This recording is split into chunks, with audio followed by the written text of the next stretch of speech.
Theater Talk is made possible in part by the CUNY TV Foundation.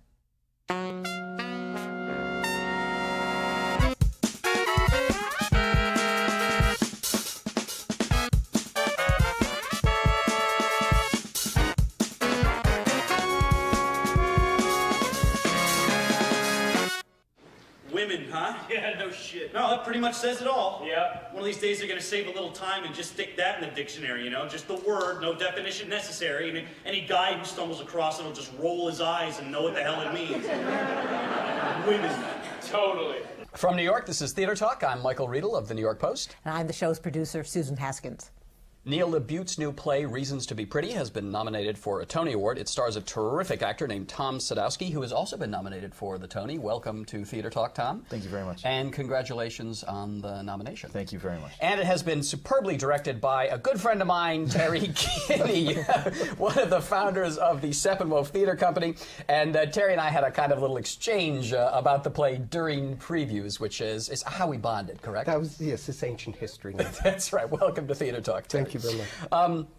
All right, so let's just put this in context for the viewers. I wrote an article during the play when it was in previews, and at the time there were a couple shows on Broadway experimenting by dropping an intermission. And you, I think for a couple of performances, did away with the intermission. Yeah, one performance, yeah. And I wrote sort of a, I suppose you could say a kind of snarky article about that. And you came right back at me with a phone message, really sort of tearing me apart. What was your objection, sort of in a larger scheme, of the press kind of following a play this closely in previews and perhaps suggesting it may be in trouble? Well, yeah, I mean, I think it was the suggestion that it may be in trouble that troubled me the most. What we were doing was something we'd always planned to do during previews, although we were going to do it in a much slower way, like a four-step way, where we eliminated some of the monologues. Mm-hmm. We eliminated the monologues for a night, then we made a decision, etc. But the producers asked me to do it all at once, and they asked me to try it without an intermission. I never intended to cut the intermission. So while that was going on, I was also filming a television show that I'm on, and it became a time crunch, so they canceled the Sunday preview.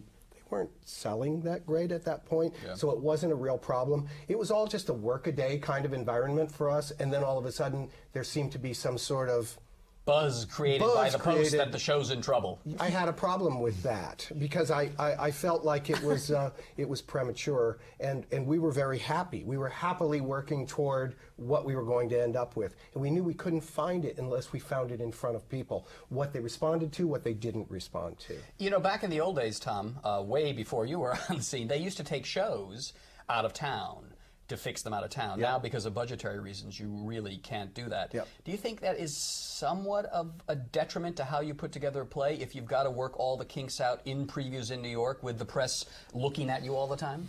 Is it a detriment? I don't know. I mean, I suppose maybe the old way was, there are definitely benefits to it, but it's art, you know, and we're constantly creating. I think that you have to understand as a preview a preview audience member, that, you know, you're going in and you're seeing art in progress, and that's kind of the exciting part of it. Like when I go to see previews, when I see my friends in shows, I mean, that's the excitement for me, that I'm seeing this art still being developed literally right in front of my eyes. It never stopped me with out-of-town tryouts, which we did with Grapes of Wrath, for instance. We did the show in La Jolla, then moved to London, then came to New York. I mean, we had plenty of time to put together the show we wanted. But when we got to New York, we were in a certain room. There was a certain feeling to it. The audience was different, and we started tweaking.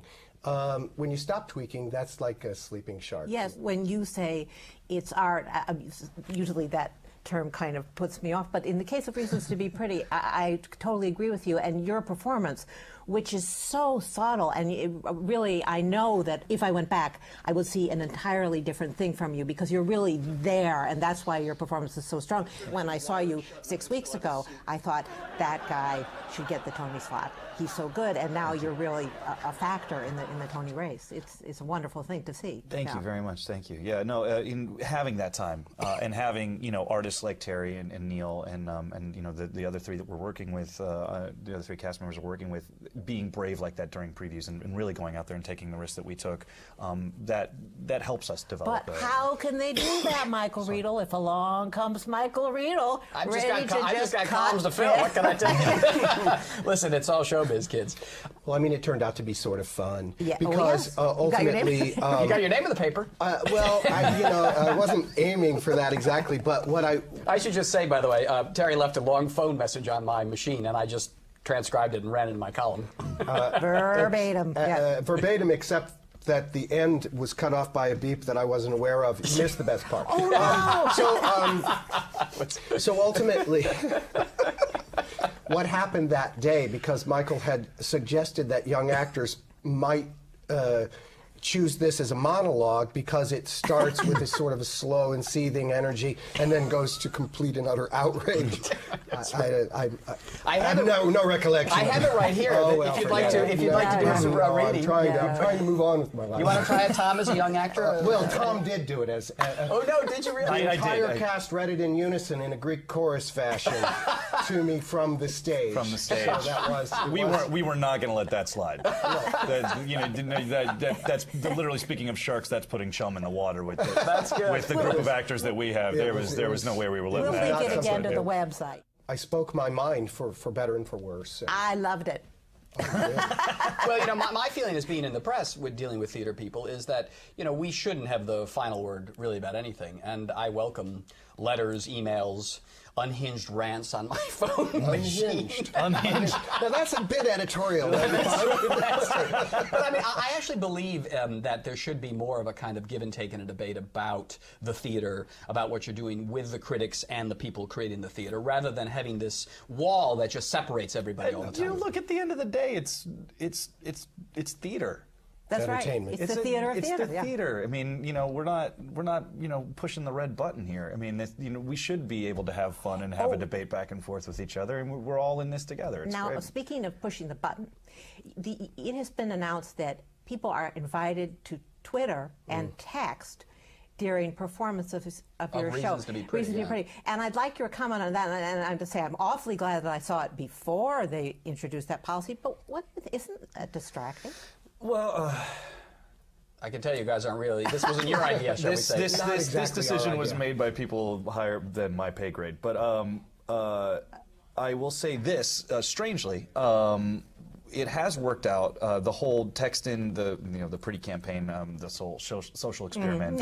It's actually strangely worked out in a beneficial way in that we don't have a lot of cell phones going off on our show. Because they're busy texting. Because people are very busy. They turn them off after they do the thing because they make that second announcement. Nobody goes into a theater, or hopefully nobody goes into a theater and maliciously keeps their phone on. I think people just forget that it's on, and if you ask them to pay attention to it. I see them sitting next to me, and I always reprimand them. Because they're sitting there scrolling down. Years ago, I was backstage at Grapes of Wrath. I was an underling in that production working, and one night they came rushing into the stage manager and said, you must do something. Gary Sinise has seen a red light in the balcony. Yes. Well, in other words, his focus was so distracted by one red light in the balcony. Now you've got all these little lights going off over the stage. Isn't that a problem? It's absolutely a problem. For your actors' concentration? Absolutely, absolutely. And, then certainly with the advent of the iPhone now, I mean, I can't tell you how many nights we've been out there and you got people recording us. Yes. Yeah. And literally right there. What is the theory of allowing, the audience to Twitter be interactive when they're watching this play? I don't understand this. I don't either. What did the producers say to you when they said, we want to try this? They said, we're going to try this. And I said, but why would we turn cell phones on before the play? And they said, but we also turned them off. And I said, oh, well, it's your decision, not mine. And that, it went no further than that.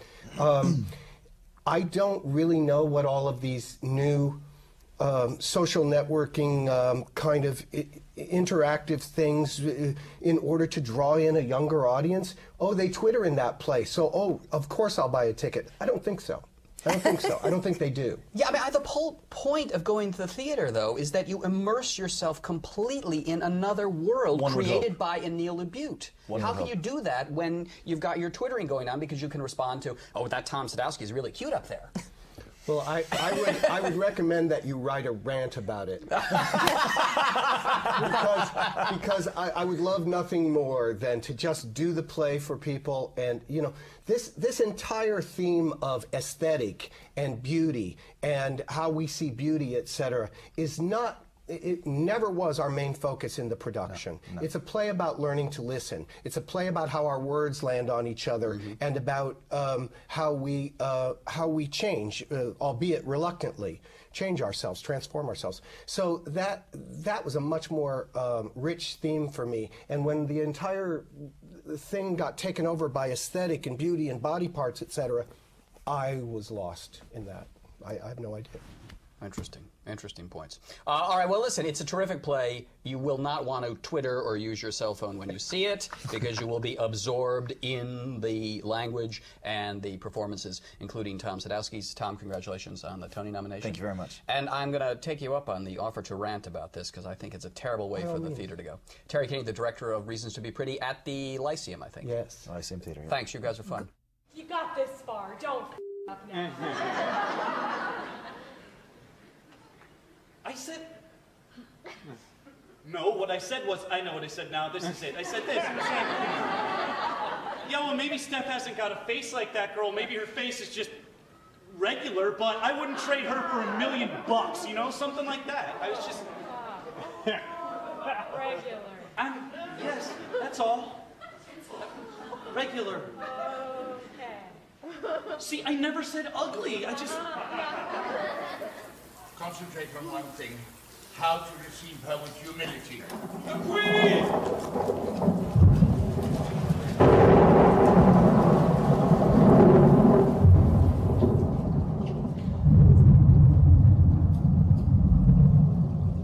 There is a great battle on Broadway right now between two titanic figures from history. The play is called Mary Stuart by Schiller. It is here from London. It is about Mary, Queen of Scots, trying to save her head from Queen Elizabeth, who wants to take it off. It is brilliantly acted by two of Britain's leading actresses. We are happy tonight to be joined by Harriet Walter, who plays Queen Elizabeth, and Janet McTeer, who plays Mary, Queen of Scots, returning to Broadway from that wonderful performance you gave in A Doll's House a few years ago, for which you won the Tony Award. Thank you. Thank you, and congratulations on the success of the play. Thank you. Thanks. All right, Harriet, I'm putting you on the spot first. Why, as Queen Elizabeth, are you demanding this beautiful woman's head? Well, it's not me so much, it's history and politics behind me. It's there's a certain inevitability about it. The moment Mary crosses the border of England and seeks asylum, she puts Elizabeth and her courtiers in a very tricky position, because she's the focus, even if unwilling necessarily, you know, not necessarily the willing focus of Catholic plots to remove me from the throne. So you're under threat when she is coming Absolutely. To you. There is actually a situation where the Pope has licensed any Catholic in England to kill me, and he'll go to heaven. I mean, it's basically a bit like the fatwa. So there's a very real danger to my life and my crown.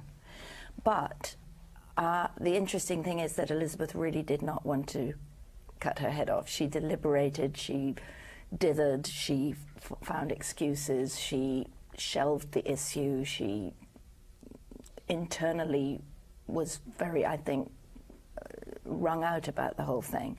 She had managed somehow to emerge from a very bloody rule of her older sister and her father, Henry VIII and Mary I.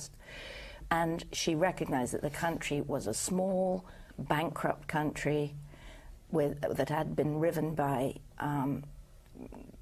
religious war. Terrible civil war. And a lot of the Catholic world, which is most of Europe, you know, Protestantism is relatively new, thinks she's an illegitimate bastard. Right. Because her mother was Anne Boleyn, who, you know, Henry divorced the true queen in order to marry, and then beheaded. But so her own mother was beheaded when she was 3. But in this particular play, she has to deal with you. She has to deal with. Do you believe, if Mary had gotten power, if she were queen, would she have killed Elizabeth? Is she a real threat to Elizabeth? Personally, not the historical forces, but just her as the way you play her. No, I don't think she would have beheaded Elizabeth. No, I don't think she would have done that. But she wouldn't have been anywhere near as good a politician. I mean, Elizabeth was, without a shadow of a doubt, one of the greatest politicians our country has ever had. She was extraordinary. But obviously Elizabeth had a really horrific sort of upbringing, and she was put in the Tower at the age of 3, I think, or something, wasn't it? And whereas Mary had a really lovely upbringing in the French court, where she was loved and adored and cherished. Raised to be the queen, right? She was a queen from the age of, I don't know, when she was still pooing in a nappy. It's interesting, the contrast between these two women, because you get the sense in the way it's played and the way it's written that she's not a canny political operator, Mary, at all. She was. She was. Yeah, she really used to be. When she was, you know, they were brought up as politicians. So when she first came to Scotland at the age of 19, she was already widowed. And for 6 years, from 19 to 25, which is incredibly young, that, you know, the severe, extreme Protestants, John Knox and his band in Scotland, who were incredibly clever, incredibly charismatic, and she took them on, and she was great. She stood up and intellectually she fought them, and she was really, really good. And for 6 years, and by the time it all went horribly wrong when her husband was assassinated, up until that moment, it was really touch and go between her and Elizabeth. But, you know, and then she produced an heir, James. Right. So suddenly she was top dog because she had produced a male heir. And there was a moment, a little while, where they were definitely on an even keel, and she looked like she could be winning. Did they ever meet? No. Never. No. They meet in the play, but they never met. This famous scene in the serial play is completely unimagined. Absolute tosh. Another thing I thought a great deal about as I watched Mary Stuart was this divide between Catholicism and the Church of England, the Protestant Church, and how, to some extent, it was exploited politically to get power, for the French to try to get power from England or the Spanish, but also the heartfelt, huge sentiments of the difference between these two things. And what's that about? Well, I think that you really have to, the point that really has to be understood is that Schiller was writing about German Protestantism in 1800, and the play is dealing with the first burst of Protestantism in the 1600s. I mean, the 1500s, yes. 16th century. As we know, there are many branches to Protestantism. Yes. With Calvinism, Lutheranism, blah, blah, blah. But in Elizabeth's court, it was quite high Anglican. Episcopal. It was still, you know, in the play talks about, you know, hating the image and only worshipping the abstract word. Well, I mean, if anybody loved the image, it was Elizabeth I. You know, she almost made herself into the Virgin. She was a great propagandist. She exploited the love of the Virgin that the Catholics had and translated it into the love of the Virgin Queen. But the power of the Pope is so great that it feels like you're giving your life for the infallibility of Rome and the Pope. There is nothing here for me now. This was also in 15. You know, I mean, it was a much greater sense of God, and you know, where this is sort of slightly pre-science, don't you think? Yes, I mean, we had to think ourselves back into I mean, it's quite for people watching and listening who haven't seen the show. The women are dressed in period costume, and all around us, the men are dressed in modern suits. And part of the result of that is that you realise that men of that ilk have been running the world for all those years, and they're interchangeable, while we are absolutely unique, singular individuals who happened in that period of time, and we're isolated by being women in a men's world. But you know, you do realise that as you're dressed in modern suits, it's very hard to get into the mentality of a world where, you know, beheadings and torture and all those things were absolutely the norm. Tools in the political toolbox. And that heaven and hell existed, and, you know, you would be damned forever, and, you know, all those things were part of the 16th century mental setup. And it's quite hard for us to get there as 21st century people, but because you realise that the stakes are so much higher than they would be for us in the liberal Western world. But still in your country, the Catholics and the Protestants, I mean, we bring in the Irish situation, were up until very recently but they're not really divides about religious practice. They're divides about political classes and, you know, it's centuries of oppression of the Catholics for political reasons. But wasn't this to some extent? Yes, exactly. It is much more about politics than religion, I suppose, except when you think the Pope did run the Western world for, you know, he would not have liked having that power wrested from him. No. And that which was totally political. And that was there's totally a whole political. part that in the Mary's trial scene in the first act where she talks about, you know, the aristocracy having all being so marvellously religious, and they were Protestants, then they were Catholics, then they were Protestants, and then they were Catholics, and now they're Protestants Just again. save their Whatever. You know. I'm afraid we're running out of time, but just to jump from historical politics to Broadway politics, we're at the awards season. You guys are giving just terrific performances. Nominations flying around. Janet, you've been through this sort of the Broadway gamut of Tony Nominations. This is be the first time for you. Yeah. Any advice on how to handle all of the hoopla that's coming her way? I mean, it sounds bizarre to say it, but one has to, and I don't take this in the wrong way, one has to care very little about it, about any outcome. You just have to go, because, you know, we've seen some amazing performances out there, you know, really wonderful performances, and you just think, and, you know, I think Harriet is astonishing performance, and you just have, the great thing about it is that you get to go to all these lunches and fancy schmancy. Lots of free food coming your way. But more than that, you get to hang out with all these great actors that, you know, and all these great people involved in these shows that we've, you know, and that is the best bit, and the rest of it you just. The thing is, I think I'm right in saying it's certainly true of us. We're a pretty uncompetitive industry. The acting fraternity, sorority, or whatever, is pretty uncompetitive because even if you feel competitive occasionally, we have to work together a lot of the time. Now, playwrights can be jealous of one another, or and producers certainly can be. But we cannot afford to be like that because we need to cooperate on a daily basis. I would love Philida Lloyd to be recognised. Definitely. Because I think her work is exceptional. And, you know, even though we've seen some great productions, I think it's hard for anybody out there to know exactly what a great director does, but from the inside, we've worked, between us, we've worked with some directors, and this is something else. Is the fact that, was it her idea to do the suits?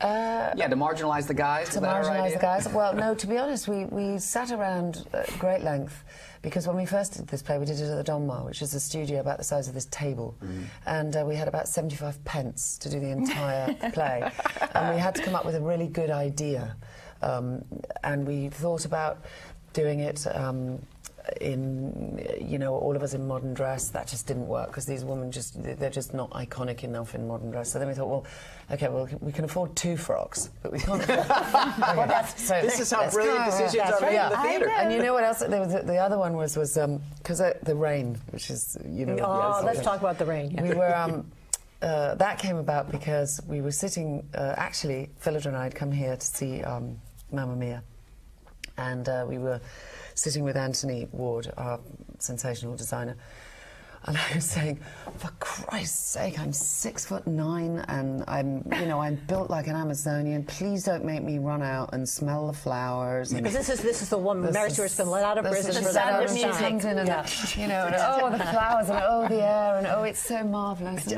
I said, I'm going to laugh myself off the stage. Surely there's something. Wouldn't it be nice if it was really muddy, or it was snow, it was pissing it down with rain? It would be really good. And then when Mary came, when Elizabeth came on, it would just be so much like that. It would be great. Well, this is at the Donmar, so of course I never thought it would They happen. had a bucket, right? A localised cloud Here we are. that hovered over the stage. So we it's a great idea to drench Janet in this play. Exactly, and then Anthony said, we're going to do that, and I went, sorry? And if I'm not mistaken, there is that wonderful contrast that runs through this play, these two women. In the rain, Elizabeth is protected there. I can control the elements anyway. Yes. I mean, and that is fundamentally what it's about, though. I mean, you are in control in a way, you're impulsive. Right. And then you realize... And yet she wins the scene. And yet she wins the scene, exactly. And just one last thing, in your curtain call, you hug. Yeah. Now, I'm sure you're very fond of each other, but was there another reason that you were called upon to hug during your curtain call? In London, we're great friends. We've been friends for ages, and you know, everyone thought, do they really hate each other? I guess it's we went extraordinary. If you have Richard III and Buckingham or Iago and Othello, the guys going at one another, you don't think, I bet those guys hate one another in real life. Yeah. But if you get two women shouting at one another and screaming and wanting to kill one another, somehow the audience goes, oh, they must, you know, it must be Joan Crawford and Bette Davis, you know. I have to say, she did do that. Her opening night card was absolutely brilliant. It was the whatever happened to Baby Jane? I put my face in Bette Davis's thing, and she's in the wheelchair, and she says, and she has a bubble coming out of her. Saying, "You wouldn't do this to me if I wasn't a helpless victim," and I say, "Bacha." This is the history as it should be delivered: dramatic, compelling, and campy. Harriet Walter, Janet McTeer, brilliant performances in Mary Stuart at the Broadhurst Theatre. Thanks a lot for being my guest tonight. Thank you very much.